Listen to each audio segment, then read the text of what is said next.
Kumusta? Ano assessment mo, attorney? Muna sa tanong, yung naganap dyan sa Davao, yung rally dyan. Ang sa tingin ko maraming hindi nakatulog, no, dahil dun sa rally dito na ginawa sa Davao. Napaka-explosive ng sinabi ni Presidente. Bagamat nagsalita siya na meron dati nung panahon ng kampanya na kandidato na gumagamit ng pinagbabawal na droga, pinangalanan na niya yung kandidatong yon na ngayon ay si Presidente PBBM. No? 3 beses niya sinabi yan, at ang sinabi nga niya nung siya ay mayor pa ay nagkaroon na ng impormasyon ng PIDEA sa kanya na gumagamit ng droga itong ating presidente. No?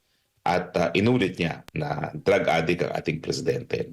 Ito po yung kauna-unahang pagkakataon na naging specific si presidente kung sino yung sinasabi niya na gumagamit ng pinagbabawal na droga na tunay na nakakabahala. No? Bagamat ang sabi ni presidente, yung mayor pa siya, nakakuha siya ng ganyang impormasyon, ang mga iba pang mga binitawan niyang salita ay drug addict daw ang presidente. Na ibig sabihin, naniniwala siya na hanggang ngayon ay gumagamit ang presidente. Siyempre nakakabahala po yan dahil kung totoo ang paratang ng ating presidente, yan po isang impeachable offense. No? Dahil ang presidente ay dapat nagpapatupad ng batas, pero kung talagang totoo yung sinasabi niya na gumagamit siya ng pinagbabawal na droga na paglabag sa batas, yan po nga po yung tatawaging betrayal of public trust. At siyempre, sinabi rin ng Presidente na yung initiative para baguhin ang ating saligang batas sa pamamagitan ng pamimili ng boto ay ang tunay na layunin para magtagal sa pwesto ang mga Marcos gaya na nangyari nung nakalipas sa ating kasaysayan. No? Pero nagbabala rin ng Presidente kung magpapatuloy sila dito sa ganitong mga pamamaraan, baka mangyari rin sa kanya yung nangyari sa kanyang ama na napilitan na umalis sa pwesto. No? So yan po ay maanghang na salita, mabibigat na salita, at siguro po ngayon ay marami na nagsasabi, oops, meron na talagang deklaradong giyera, no, sa panig ng Duterte at ng mga Marcoses. No? Pero ako naman, ilalagay ko lang po sa konteksto to. Hindi po to nangyari overnight.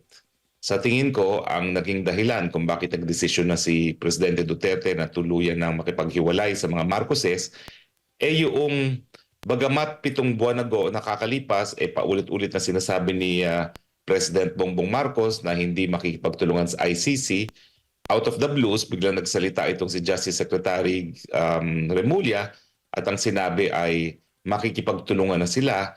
At nung tinanong bakit nagbago ang posisyon ng DOJ, ang sabi niya dahil nga doon sa resolusyon na ipinasa ng Kamara de Representante. No? So tingin ko po yun yung what broke the camel's back dahil hindi naman papayag sa presidente na kakalad ka rin siya papunta ng Hague. No? And I think that was a point of no return, bagamat kailan lang nagsalita na ang presidente kasi nga kinontra ng kanyang kalihim ng Katarungan, Departamento ng Katarungan, na alam nating napakalapit at fraternity brother ni Mr. Espeker, naniniwala siya na ganyan pa rin ang patutungunan at makikipagtulungan pa rin ang ating gobyerno sa ICC para siya'y dakipin at dalhin sa The Hague. So sa tingin ko, yan po yung mga susi para maintindihan ang mga pangyayari. Kung hindi naman po talaga sa tingin ni Presidente Duterte walang banta sa kanyang kalayaan, siguro naman po patuloy siyang mananahimik dahil nga naroon kasama ni PBBM sa administrasyon sa Inday Sara Duterte. Pero dahil kumbinsido siya na talagang meron ng banta sa kanyang kalayaan, ito na po, nagsalita na siya ng tunay niyang damdamin. At kaugnay pa rin dito sa sinabi ni dating Pangulong Duterte, attorney, sa pagkakasama ni PBBM dito sa drug list noong panahon na alkalde pa ito. Ang PIDEA ay naglabas po ng pahayag at itinanggi po itong mga paratang, no, ng dating Pangulo. Bilang alam ko, si dating Pangulong Duterte talagang abogado na sa matagal na panahon at talagang bihasa, no? Sabi pa nga nila, politically genius din. Meron bang sapat na katibayan? No? Yan, kasi marami din nagtatanong dito sa ating mga kababayan, attorney, yung sinatawag nila lang pulburon video. Meron bang hawak na ganoon ang dating Pangulo? Tinanong ko siya dyan. At ang sabi niya, binibigyan siya ng kopya, hindi niya tinanggap. Kasi ayaw niya. Ayaw niya na makitungo sa ibang tao na sa ganyang pamamaraan. No? Hindi niya alam kung saan galing yung video niya. Ang sabi niya, hindi niya tinanggap. Bagamat ang sabi niya, naniniwala siya na hawak ng militar yung video na yan. At kumpirmadong-kumpirmado na nandoon nga yung dating Pangulo. Na yan po naging basehan niya dito sa kanyang mga pahayag kagabi. Hindi po, ang basehan niya ay yung report sa kanya ng PIDEA nung siya ay mayor pa. Hindi po yan sa video dahil hindi niya tinanggap ang video, hindi niya napanood ang video. Ayan. So paano yan, attorney? Anong mangyayari ngayon? Sabi din ng mga kababayan natin, umpisa na ba ito ng pagkakawatak-watak ng unit team? Well, ang aking posisyon naman dyan, ang nakaupo sa pwesto ay ang mga Marcoses. No? So sila ang may hawak ng kapangyarihan.